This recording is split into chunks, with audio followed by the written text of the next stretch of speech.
honor and a pleasure to be here amongst you all today. And I see some familiar faces, so looks like I have some friends in D98. Now, a special thank you to Mukhtar for inviting me to keynote today, actually insisting that I keynote. And since Mukhtar is such a sweetheart, you can't say no to her. So thank you so much, Mukhtar. So, I thought I'd share a personal story today. But don't worry, guys, it's not going to be the post 9/11 Islamophobia story, okay? I know you guys are as sick and tired of hearing it as I am of sharing it. So this is actually going to be another story. So I've been in the United States for almost 3 decades, and I consider Chicago to be my hometown. That's where I go every summer to visit my family. But I also consider myself a Bombayite and a proud Indian, because India is my birth country.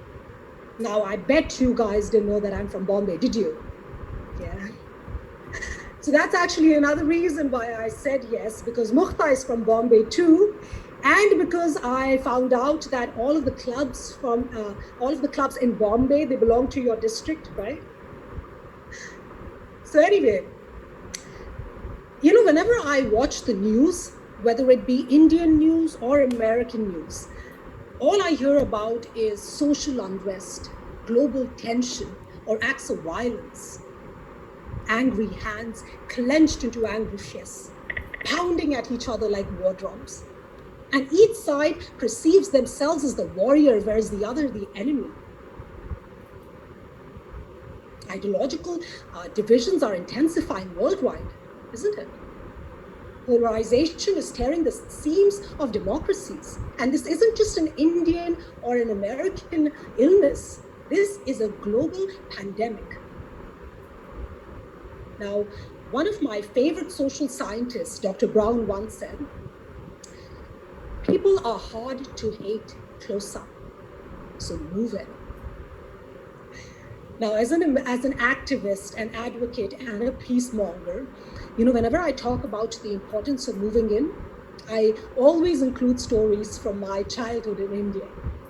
And you guys should see the way people stare at me when I tell them that I was born in a Hindu country, raised as a Muslim in a conservative Islamic household, and since the age of 3, I studied under nuns in an all-girls Catholic convent. Yeah, to them it probably sounds like a formula for spontaneous combustion.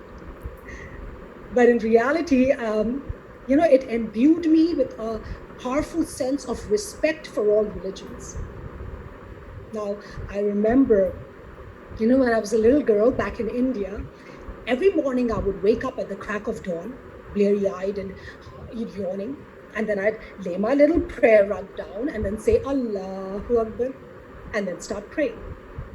And then at school, we would all march our way to the church, where the priests and the nuns would lead the morning prayers.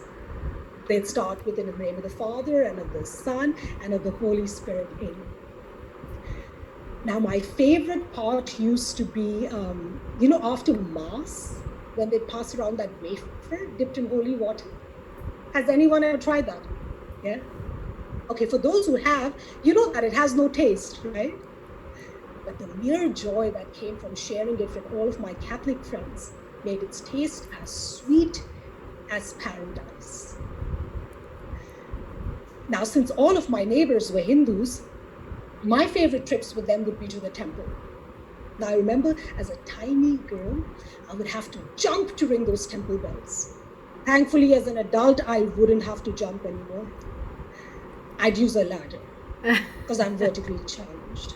Yeah, unlike Manav.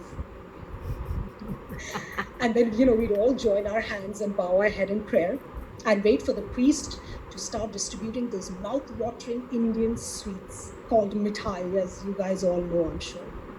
Now, after this, please don't quiz me on the different types of mithais that are there in India, because hame nahi malum. It's been 27 years since I moved. I remember this one time, we had a potluck.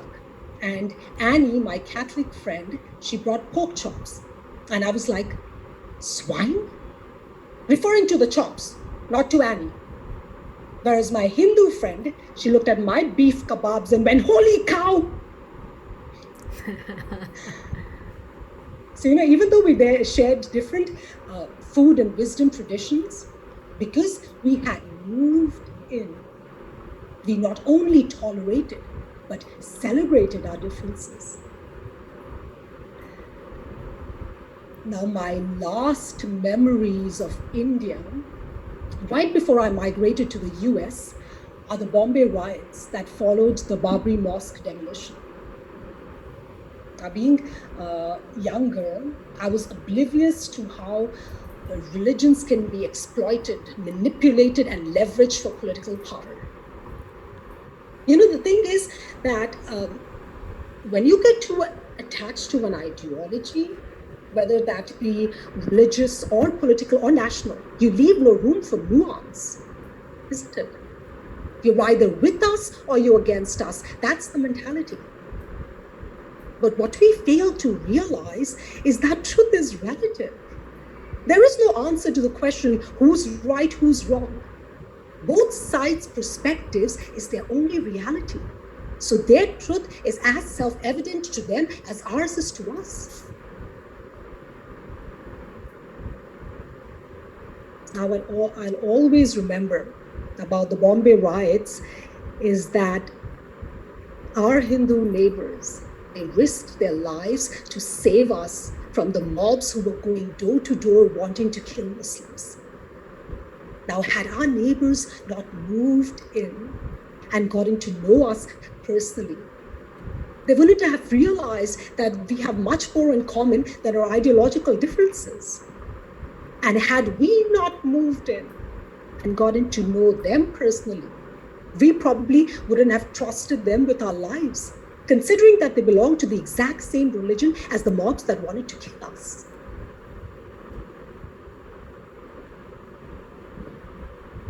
Embracing our differences and recognizing our shared humanity, that has been my only experience during my time in India. So when I moved to America, I knew nothing else other than to stretch open my hand in friendship.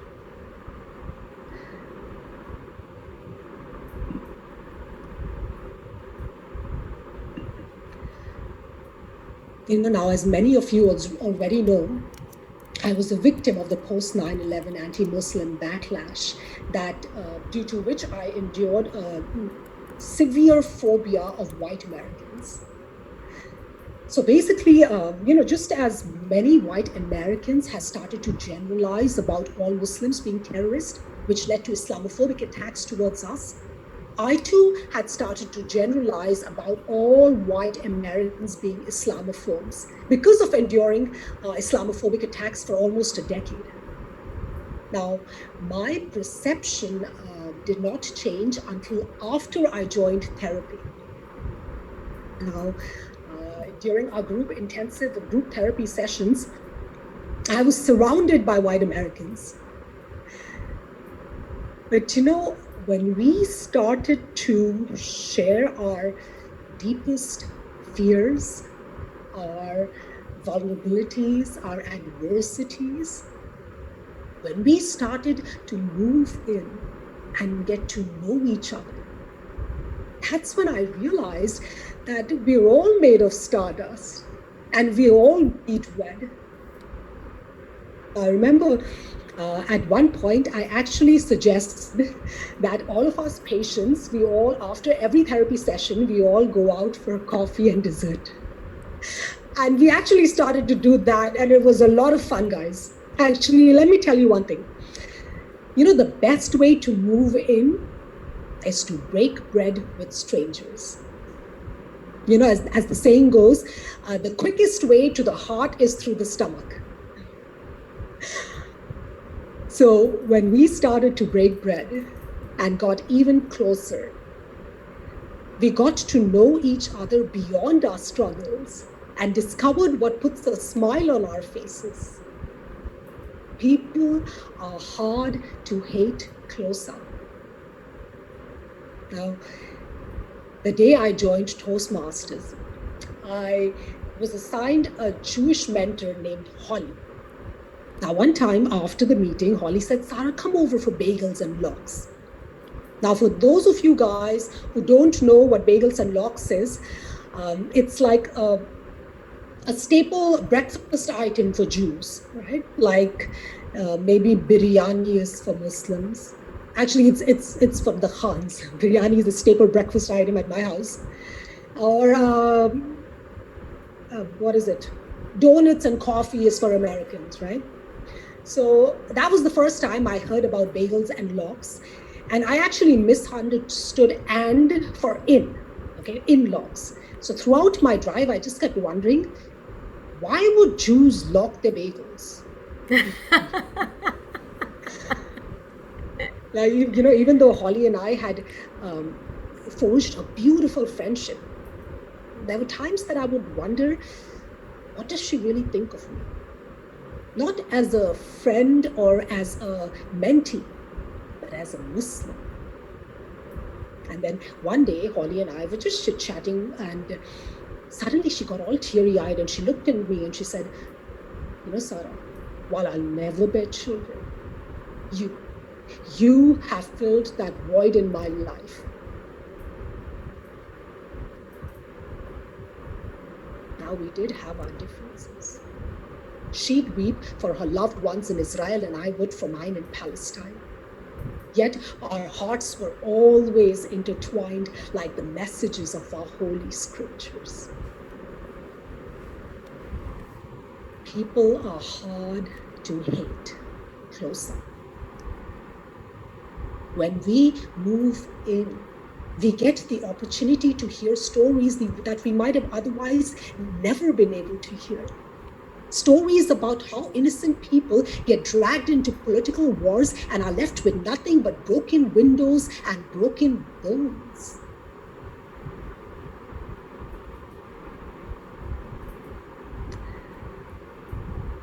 When I started stand-up comedy a few years ago, I met Gordon, my very first atheist friend. Now, even though we seemed worlds apart, myself coming from a conservative Islamic household, we transcended our differences and bonded through humor and hummus. Gordon loves hummus. I'm telling you guys, the best way to move in is to break bread with strangers. Now, I remember this one time, Gordon posted a picture of us. Actually, he posted a picture of us on Facebook with a caption, "My favorite Muslim." To which I replied, "Dude, I am the only Muslim you know." So you see, the beauty of humanity lies in the unity of its diversity, isn't it? The news media and the politicians who tend to dominate the airways, they use dehumanization to divide people and to facilitate hate.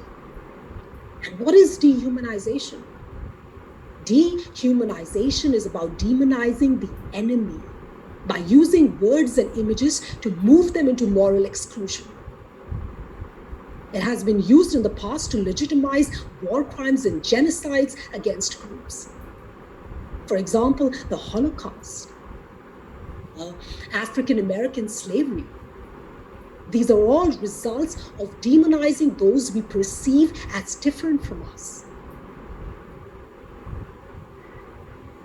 And this process of dehumanization is being used today at a time when the world so desperately needs to move in. From the comfort of our living rooms, based on the information that we receive from the news media, it's very easy to decide the fate of a people. But how can we render judgment without even listening to their stories? Because if we were to move in, we are bound to hear the cries of the innocent on both sides.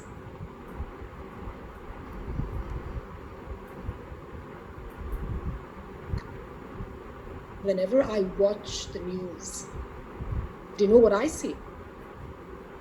In the name of ideologies, people weaponizing terminologies, that's what I see. In those angry fists, all I see our welted fingers. Through those broken windows, those broken bones, all I see are broken hearts.